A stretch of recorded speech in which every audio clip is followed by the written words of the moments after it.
Hi, Pastor Steve here in beautiful Visalia, California, fresh back from a short work vacation in Portland, Oregon, where I enjoyed much cooler weather, but a lot harder work. I'm going to start a new series for Happy Thoughts today, and it is stuff I've learned about the church along the way. I just want to touch on a few of the things that I think might be kind of unique to clergy. Some things I should have known and shouldn't have had to learn the hard way, but that seems to be my preference in life. And some things are observations with a point, meaning that having learned them about the church and its situation in general, or the church and its situation in my life in particular, there are things that I would advocate for change in the future, and things that I therefore regret about the past. In the broader sense and in the particular sense. So I'll start today with this little insight. One of the things that I find as the United Methodist denomination has gone through its warfare internally, and we have seen in the West bishops who refuse to keep the rule of the book of law within the church, while at the same time receiving the power to oversee the church from that same law, right? So the dichotomy was, well, we're not going to keep the parts of the book of discipline that we disagree with, but the book of discipline says that we have immense power over clergy's life. And because the book of discipline says that, it's so, and we're going to wield that, we just won't apply the book of discipline to ourselves. That really chafed me. And for a while, when it really was starting to boil up and become the usual reality, I thought to myself, it's a labor issue. So if you remove the church from the equation and insert any kind of industry or any kind of business, and you say, look, here's the thing, the people who are the managers and the bosses of the industry, they get power from the articles of incorporation and from the business plan. But they don't follow the parts of the articles of incorporation or the business plan that they don't like, right? They just don't do them. They exempt themselves from it, not even officially or legally. They just refuse to do what they don't like in it. But using the power of those same documents, they force the workers to do what the documents say they're supposed to do, with no mercy and no reservation, no room made for the workers to decide the same thing that the leadership has done, which is we're just going to follow the parts that we like. So I thought, that's got to be actually illegal. It's got to be wrong. And I didn't officially go talk to a lawyer, but I spoke to a couple of lawyers who I knew, and they said immediately, "Oh, absolutely." And so my question was, well, is it possible that in this situation, the church could be forced to be honorable, right? That the church could be brought up on labor law charges, so that the leadership that has immense power actually has to obey the document, in our case, the book of discipline, that gives them that power in its fullness, the same way they expect everybody else to obey. And the lawyers laughed, ha ha, no, you don't understand the separation of church and state.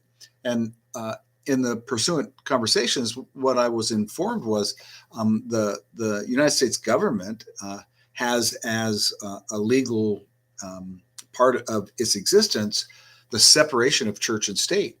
And while that sounds like a great idea when you hear it in the generalized form, right? So that the state can never tell the church what it's supposed to say or what it's supposed to believe, except for in the case where the church wants to take life or do other heinous things. But by and large, the state doesn't delve into the matters of the church. So the church is free to believe and to propagate beliefs as they see fit. That all sounds good. I'm for that. I think you probably are for that. I would hate to live in a world where the government was telling the church what it had to say. And that has been my understanding and my impression of the right of clergy and the separation of church and state for all of my life, until I came up with the happy idea, it seems like they're breaking labor law in the United Methodist Church when the bishops aren't bothering to obey the very law, the very rule book that gives them their power, except for when they want to impose on somebody else. What I discovered was the separation of church and state means this: the church can pretty much, as long as it doesn't harm somebody physically, they pretty much do doggone whatever they want to. They don't have to be fair. They don't have to be honest. They don't have to be anything, because the state refuses to even look in a court of law at how the church treats its employees, in our case, its clergy or its people, because the state doesn't want to run the risk that they would have to make a decision on correct theology. And that's so universally applied, especially in the West, which tends to be a little more liberal, that courts absolutely refuse to hear cases unless it involves molestation, again, or physical damage of some kind. Financial malfeasance is a whole other area, and that can be pursued. But in the case that the church makes rules that then the leaders just simply don't keep, the state's not going to do any doggone thing about it. You have no chance at all to affirm your rights as a citizen of the United States to be treated equally under the law and under the rules of the organization you belong to. That doesn't exist. So it is often the case that I am just kind of thick-headed, and I don't think to ask a bunch of questions. I and am comfortable in an institution, and I trust that those that have gone before me have had a good heart, and that things are in place because they should be. I have wondered in the dilemma that's played out in the United Methodist Church if, when I was at the ordinand stage, if somebody had clearly explained, look, the risk that you're taking in becoming clergy in the church is that the leadership of the church can do anything to you that they want short of harming you physically. And they can even do so in violation of the very rules that they vote in or that they operate and derive their authority from. And there is not a doggone thing you can do about it. You can't sue the church or the leadership of the church as a clergy for being unfair, for being outrageously out of line in an ethical and moral way. You have no voice. If you choose to take the vows of ordination, you give up your right as a citizen of the United States to basic fair employment treatment. I didn't know that. No one ever explained that to me in that way. Maybe no one knew it in that way. No one had experienced what we have experienced in the United Methodist Church. I don't know why it wasn't more clear to me, but it is clear to me all these many years later. So one of the things that I've discovered about the church is it's a much bigger deal to become an elder, an ordained clergy, than it might seem. Now, that's in the United Methodist Church, but it's in every church, whether you're Catholic or some independent church.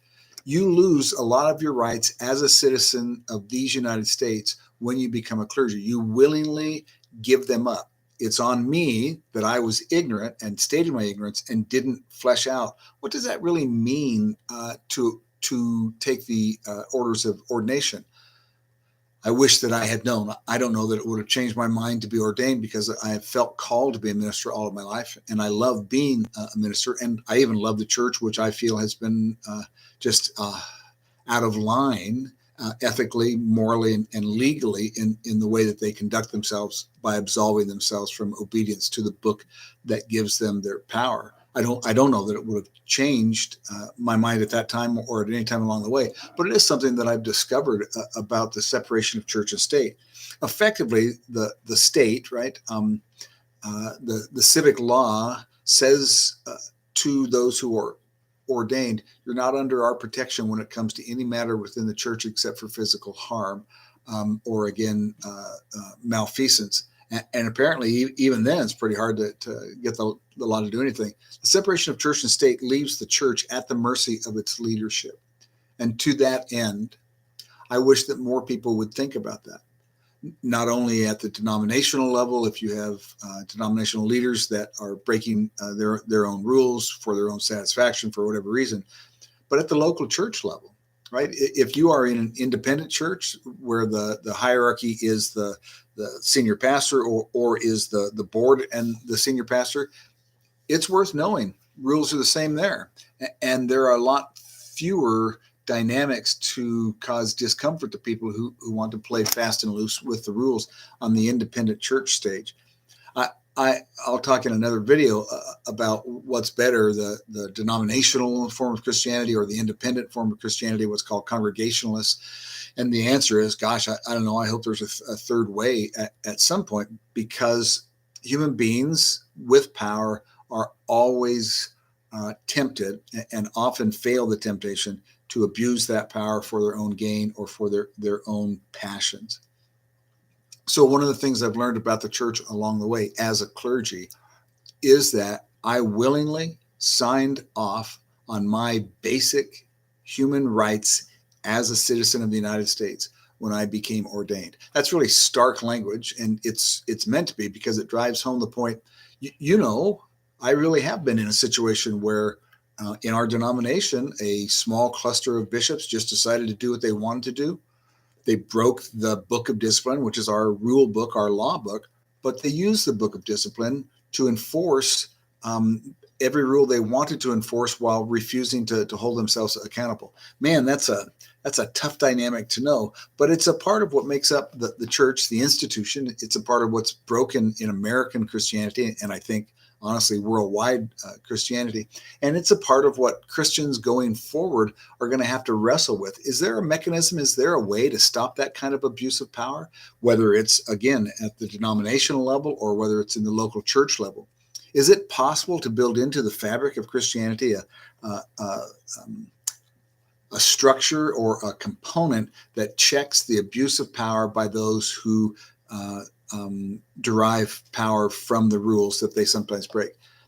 I don't have an answer right now, but I sure think about it a lot because I'm not so angry at the church, and I've made enough mistakes along the way and been self-centered enough along the way that I don't really even feel like calling out the bishops as particularly wrong or evil or whatever, right? I got scars of plenty. What I am interested in is each generation, I hope, tries to figure out how to do church in a way that has more ethic, more conscious effort at being true to its own ways and its own rules and its own best hopes and dreams. And so I wonder going forward if it's possible for a denomination or even at the local church level for mechanisms to be involved that would check that kind of abuse of power. In the meantime, I am still ordained, and that's a choice. I have the choice to turn in my orders and not be ordained. And that means that I sit here and make this video today having willingly understood now that I've given up my rights as a citizen of the United States under the law when it comes to the employment that I enjoy as a clergy. And I am making that choice and will continue to make that choice because in spite of some of the negative stuff that's true about church and some of the stuff that I say about church, I never forget this, that the church has been the vehicle in which God has redeemed my life and brought me hope and a sense of satisfaction and wellness and wholeness. And without the church, I don't think that would have happened at all. So I'm not in favor of throwing out the baby with the bathwater. I'm not in favor of declaiming the church's right to exist or suggesting that because some in the church have abused power in a lot of different ways, the church itself is not viable.